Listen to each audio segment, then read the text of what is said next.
नमस्कार अनि स्वागत छ यहाँहरूलाई यो फेरि अर्को भिडियोमा।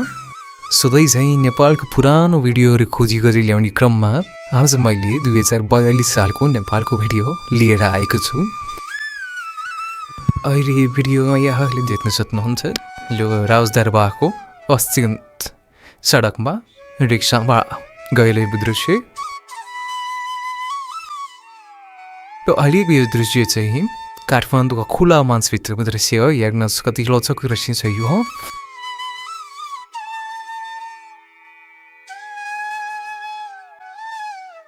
खुला मञ्चमा एकदमै मानिसहरूको चहल पहलको छ त्यो। यो देखिरहनु भएको छ प्रेसिडेन्ट बङ्दी परिसरमा कोही सुस्ताइरहनु भएको छ, कोही हिँडिरहनु भएको छ, एकदमै चहल पहल देखिन्छ। त्यो सँगै कृष्ण बन्धु वरिपरिको मन्दिरहरू यहाँले देख्न सक्नुहुन्छ। कति चहल पहल थियो त्यो बेला उहाँ। यहाँ देख्न सक्नुहुन्छ बुवाहरू आफ्नो परम्परागत बाजा लिएर हिँडिरहनु भएको छ बताउँदै।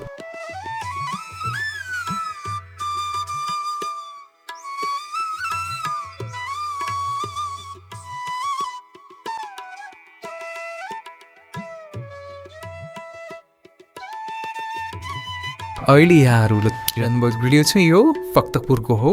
यो भक्तपुर चाहिँ नेपालका एकदमै पुरानो र परम्परागत घरहरू भएको सहर हो। र यहाँको किसानहरूले अन्न पनि आफै उब्जाउने र परम्परागत घर कलाकृतिहरू पनि आफै नै बनाउने गर्छ। त्यो बेलासम्म पनि त्यो बेला पनि यहाँ चाहिँ टुरिस्टहरूको चाहिँ आगमन चहलपहल त्यतिकै थियो। भिडियोमा यहाँले देख्न सक्नुहुन्छ त्यो बेलाको आर्किटेक्चर कलाकृतिहरू घरहरू सबै एकदमै परम्परागत पुरानो ढाँचाको छ। स्वयम्भूबाट देखिएको काठमाडौँ उपत्यका हेर्नुहोस् कति खाली थियो त्यो बेलामा। र यो आजको भिडियो चाहिँ मर्फ थोमसले चाहिँ खिच्नु भएको थियो 1985 मा काठमाडौँको यात्रामा आउँदाखेरिको लागि। क्रेडिट चाहिँ उहाँलाई जान्छ यसको। विष्णुमती नदी पनि यहाँले देख्न सक्नुहुन्छ। रोडमा मानिसहरूको चहलपहल धेरै देखिन्छ। त्यो बेलाको घरहरू अत्यन्तै पुरानो ढाँचाको काठो इँटाले बनाइएको घरहरू थियो त्यो बेलामा।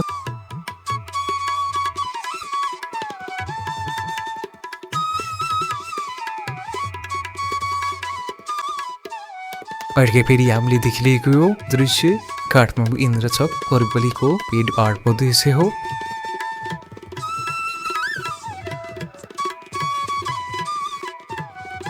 यो दरबार स्क्वायर वरिपरिको हामीले हेरिरहेका छौँ। काठमाडौँ दरबार स्क्वायर वरिपरिको हो यो सबै दृश्यहरू।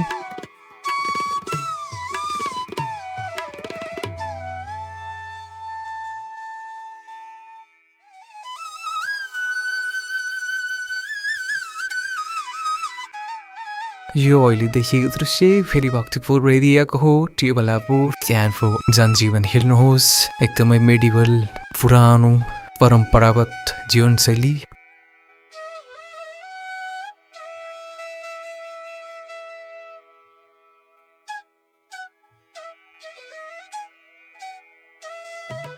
यहाँहरूले भिडियोमा देख्न सक्नुहुन्छ अहिले देखिरहनु भएको यो न्याता पोल मन्दिर 90 फिट अग्लो र यो चाहिँ काठमाडौँकै सबभन्दा अग्लो मन्दिर पनि भन्ने गरिन्छ।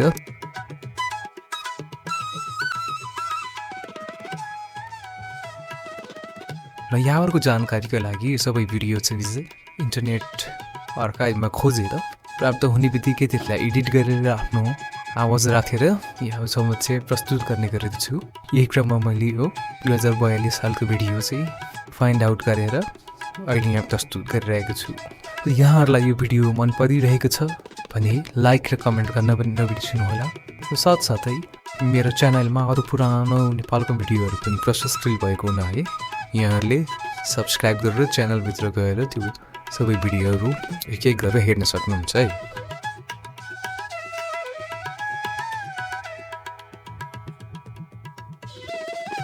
यहाँले फेरि देख्न सक्नुहुन्छ यो सोमनाथ बलि पनि चाहिँ पर्व एवं गुटीको कार्यक्रमहरू हुँदाखेरिमा भक्तजनहरू परम्परागत बाजाहरू बजाएर यसरी आउने गर्नुहुन्छ। साथसाथै भिक्षुहरू पनि हरेक दिन यहाँ दर्शनको लागि आउने गर्नुहुन्छ।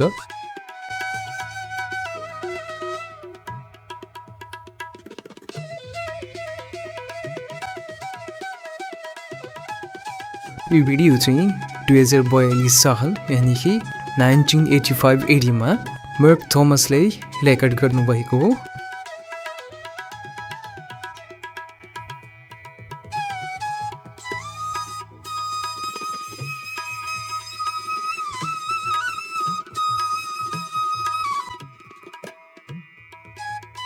यहाँ देख्न सक्नुहुन्छ स्वयम्भूनाथको यो मन्दिर चैत्यमा स्वयम्भूको दुई आँखा चन्द्र र सूर्य एकदमै फेमस रहेको छ र यो सौन्दनाथबाट चाहिँ काठमाडौँ उपत्यका प्रष्ट रूपमा त्यो बेला देखिन्थ्यो र धेरै नै एरियाहरू चाहिँ एकदम खाली नै पुरै खाली नै देखिन्थ्यो त्यो बेला 2042 सालमा।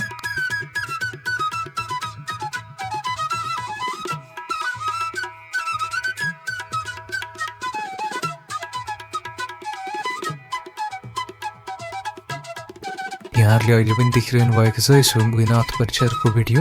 विभिन्न धर्मावलम्बीहरू स्वयम्भूनाथ दर्शनको लागि आउनु भएको छ।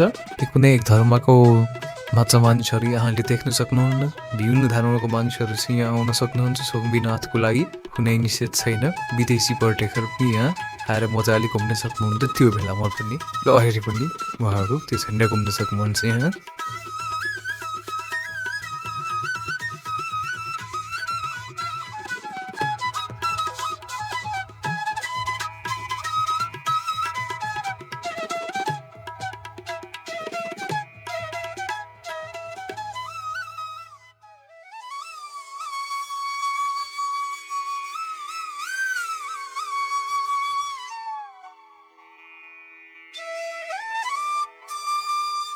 काठमाडौँबाट झन्डै 7-8 किलोमिटर टाढा रहेको बौद्धनाथ मन्दिर अघि यहाँ यो देखिरहनु भएको छ जुन चाहिँ निकै नै विशाल बेसमा बनाइएको छ। काठमाडौँ उपत्यका भ्रमण गर्ने व्यक्तिहरूले चाहिँ बौद्धनाथ परिसर पनि उहाँहरू पुग्ने गर्नुहुन्छ र त्यो बेलामा बौद्धनाथबाट चाहिँ हिमाल चोटी गणेश हिमाल लामटाङ हिमालय रेन्जहरू चाहिँ प्रष्ट रूपमा देख्ने गरिन्थ्यो। सायद अहिले चाहिँ धेरै घरहरू अग्लो घरहरू बनेको हुनाले बौद्धनाथबाट त्यति देखिँदैन।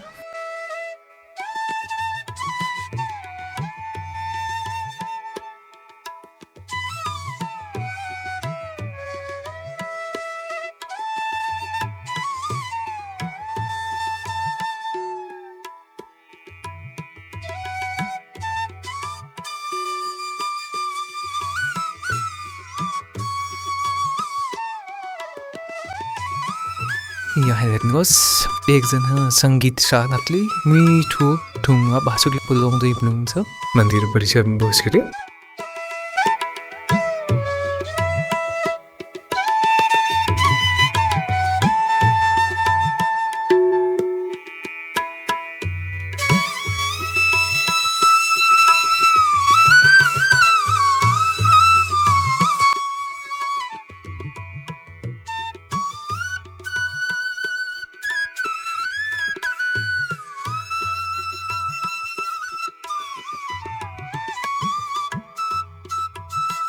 यो सबै पहिलेको दृश्यहरू हेर्दाखेरि यहाँलाई कस्तो भइरहेको छ ती अतीतको यादहरू बितेको समयहरू सबै याद आइरहेको होला।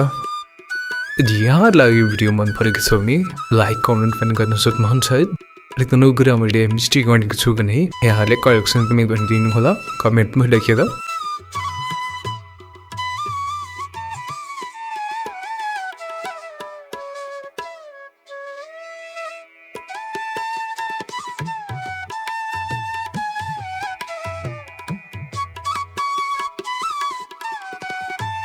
यो सबै भिडियो चाहिँ मैले इन्टरनेट आर्काइभबाट खोजी गरेर ल्याएर फर्दर कलेक्सन गरेर यसलाई सार्पिङ गरेर सबै एडिटिङको काम गरेर आफ्नो स्वर पारेर अनि यहाँहरू समक्ष लिएर आएको छु है।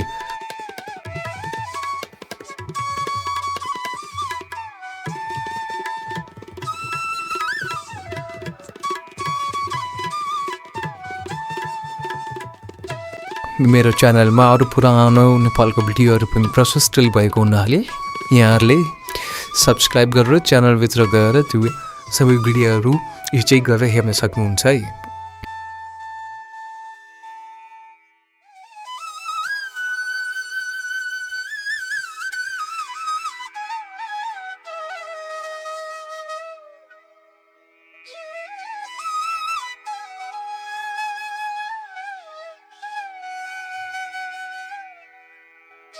हवस् त अहिलेको लागि यो भिडियो यहाँ नै अन्त्य गर्दैछु फेरि अर्को भिडियो लिएर उपस्थित हुने नै छु त्यतिन्जेल कुरबाई बिदा दिनुहोस् नमस्कार